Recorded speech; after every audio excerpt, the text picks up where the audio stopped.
Live video is starting. Let's see, it is. All right. Well, Okay, so it is live now on Facebook. So, all right. Wow. There we go. okay, so let's just, we'll wait another minute here until 4:30 since that's the time that we were going to start. And this will give people a chance to find us, right? If they get notifications on their phones saying that Factory Society is live right now.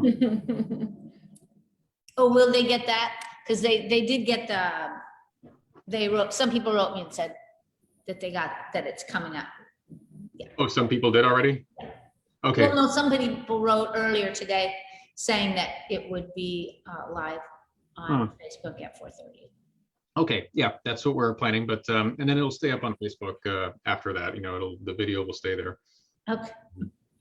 So. Okay, I think we're probably ready to get started. Yeah, it is 4:30, so that's the time we were. Hello, 4:30. So. All right, Bethany, do you want to take it away? Sure. We are proud to welcome artist Stephanie Lane, who has a studio at the Arlington Art Center. We're so glad she's here with us this afternoon. To reintroduce ourselves, we are Bethany and Michael with the Factory Society. Our mission is to educate and inspire a community of emerging art collectors. And what we really want to show our audience is that the concept of original and affordable art can go hand in hand, and that relationship building with artists and other people in the art world and starting conversations with them, it can be fun and it doesn't have to be intimidating.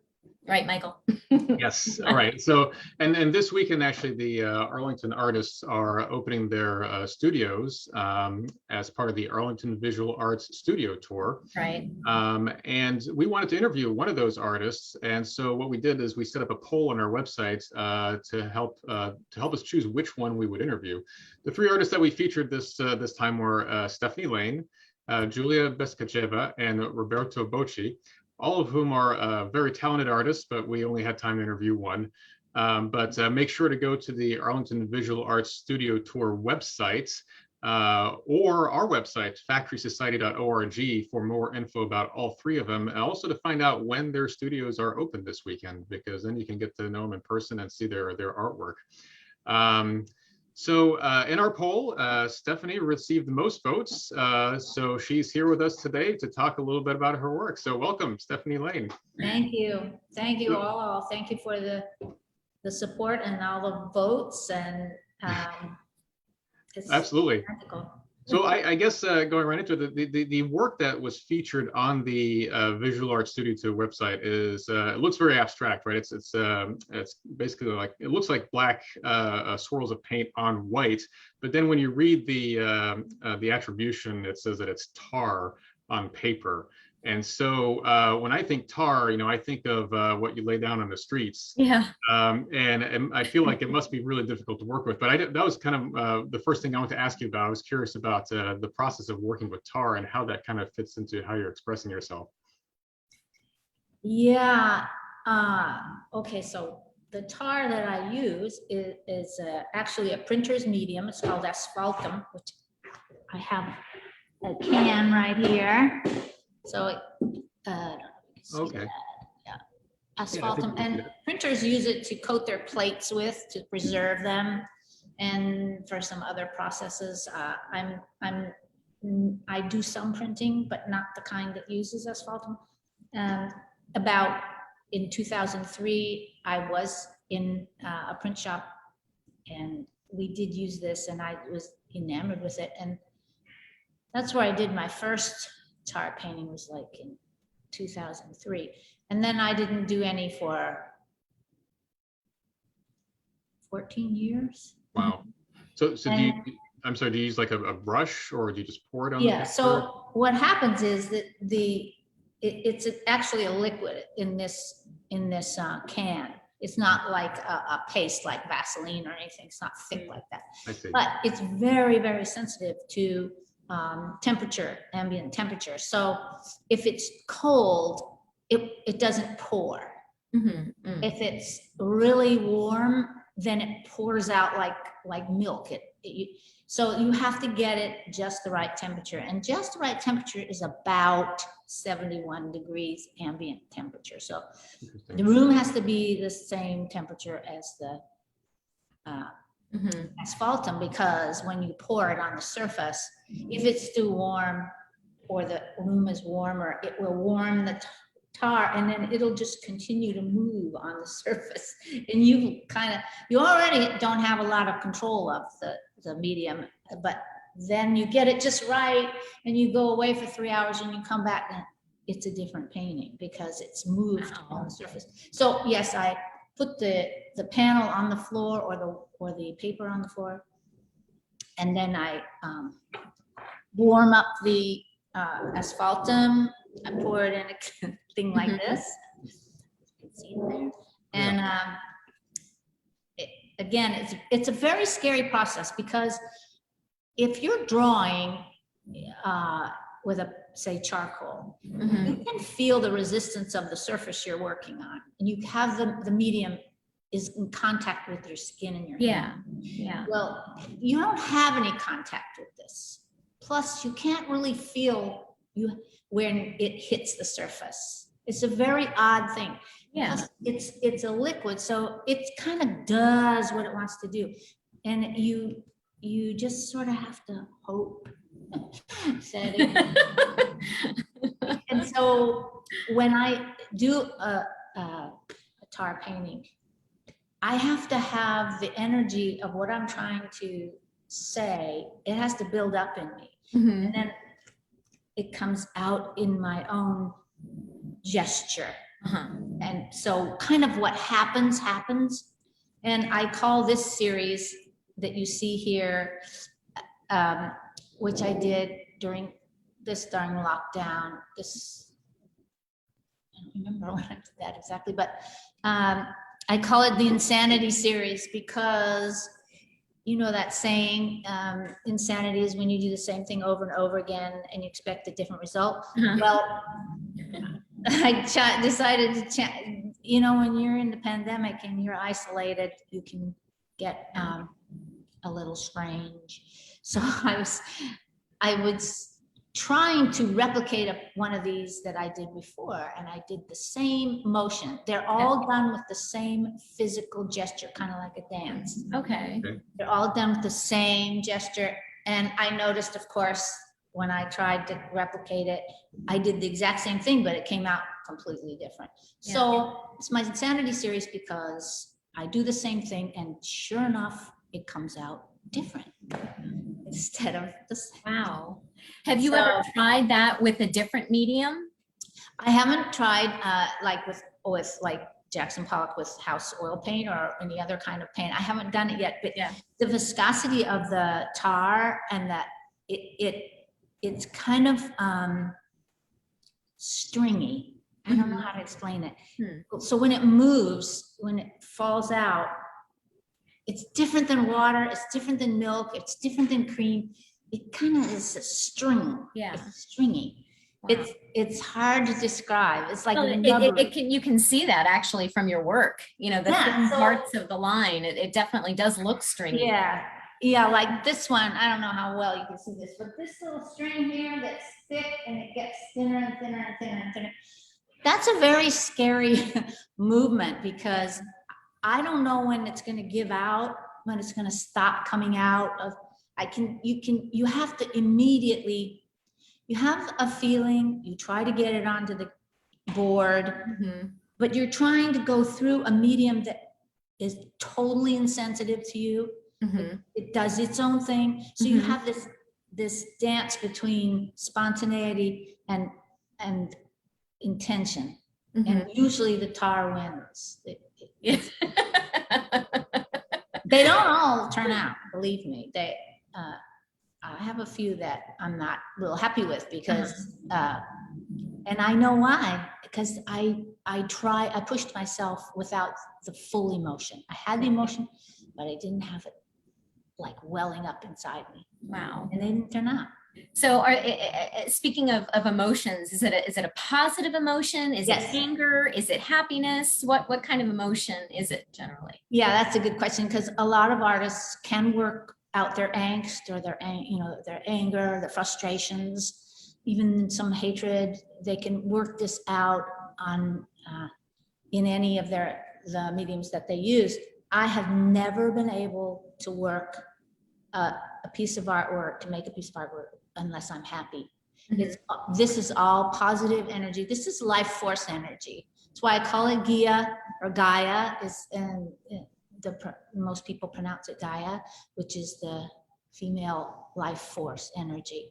And so my work is about this place between the metaphysical and the physical. There's a place where it transforms. Something that you see in the world has a metaphysical source. And then it somehow goes through this place. I don't want to get too philosophical. It's called Fohat, and it comes out in a physical form. So I'm kind of like playing Fohat. I'm like, I'm trying to get this feeling of the energy of Gaia through me and then out onto the canvas. Yeah. Well, I can definitely see that energy coming through. So you're, I guess it's kind of a happy insanity then. Yeah, definitely. You know, when everybody has latched onto this idea of the insanity series, but I really, it's not a funny topic, but it was meant in the same vein as the person, I think it was Einstein who said that. It was sort of a humorous thing in his terms, so I was just taking it another step. Sure. I certainly don't want to offend anyone. What other media have you worked in before? Well, I'm basically an oil painter, and I can show you a little oil painting. Yeah, I'd love to see that. This is actually I call this an oil sketch, or a painted sketch that I did. I don't know if you can. It's upside down. Oh.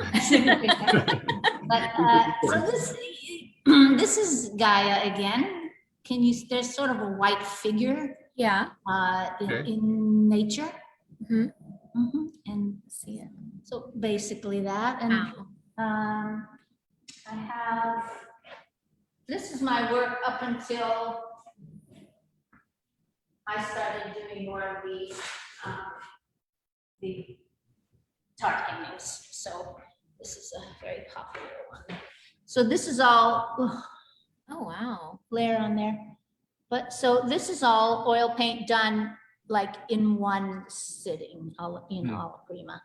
So looks like it has a lot of texture to it also. I love that dark background. Yeah. Yes, it's so funny. I love this is when my oil paintings started to get about painting.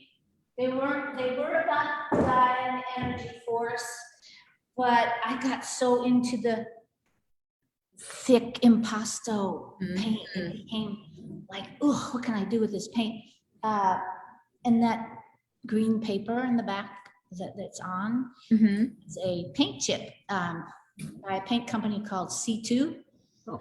And I think they're 19 by 15 inches. And you know, when you go to buy paint for your house and you get those little tiny chips and you're supposed to be able to tell that's gonna look good. Well, C2 has these huge ones. Oh, awesome. Like that. And they used to cost $7. And so I just went there and bought a whole bunch of those. And they're actual paint. They're not a photo print onto a sheet of paper. So my painting's half done. I just went to the store and bought it for $7 and brought it home and painted it. But then if you buy the paint, you bring that sample back and they give you $5 credit. They give it to me for $5 because I tell them I paint on these.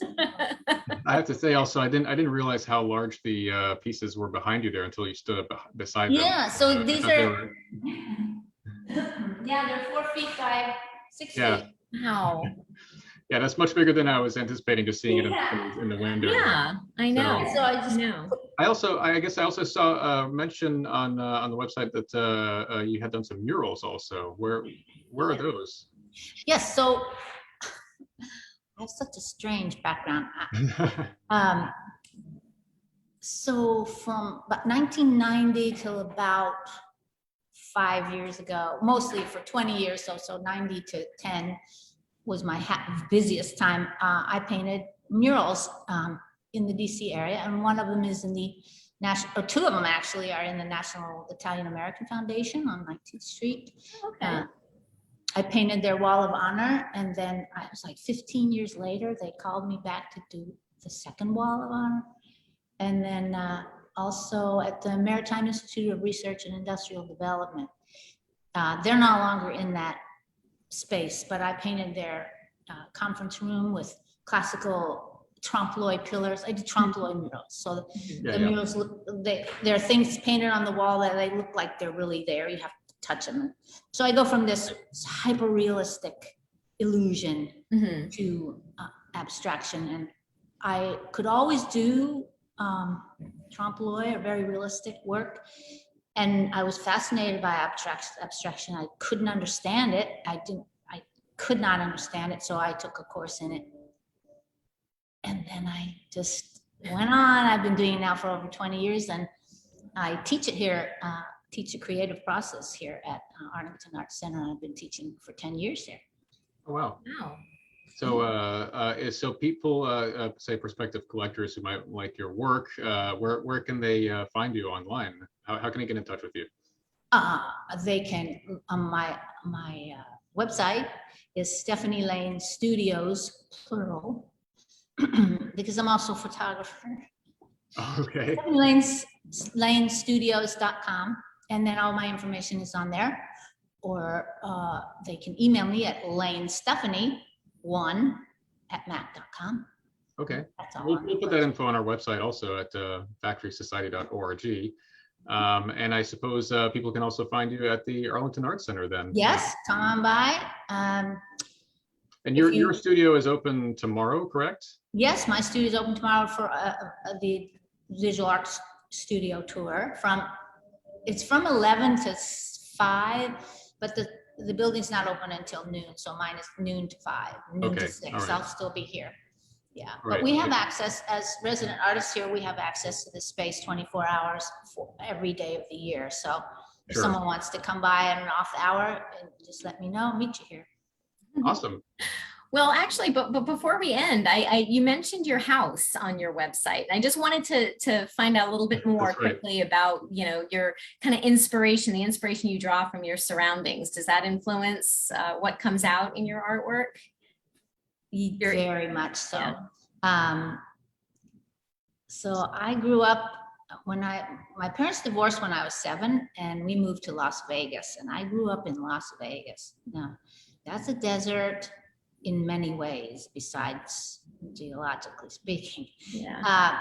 And so when I got married and moved here, we moved into this land that my husband's great-grandfather bought in 1875. And so we've stayed there ever since. And it's a unique place. It has woods in the back. It has a graveyard with his grave and his wife's grave and their 2 children, and then a cousin stillborn. So there are 5 beautiful graves back there that we take care of. Oh. And we have an antique garden that's over 100 years old that I'm afraid my husband does all that work now.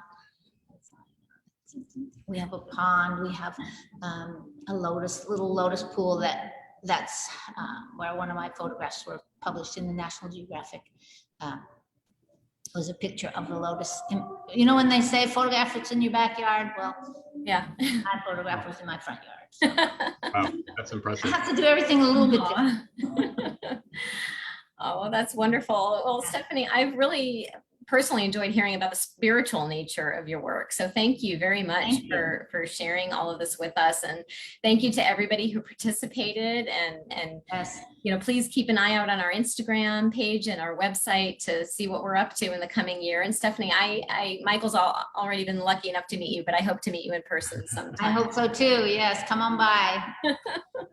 All right, thank you very, very much for this opportunity. I appreciate it. Thank you, Stephanie. Have a good weekend. Bye.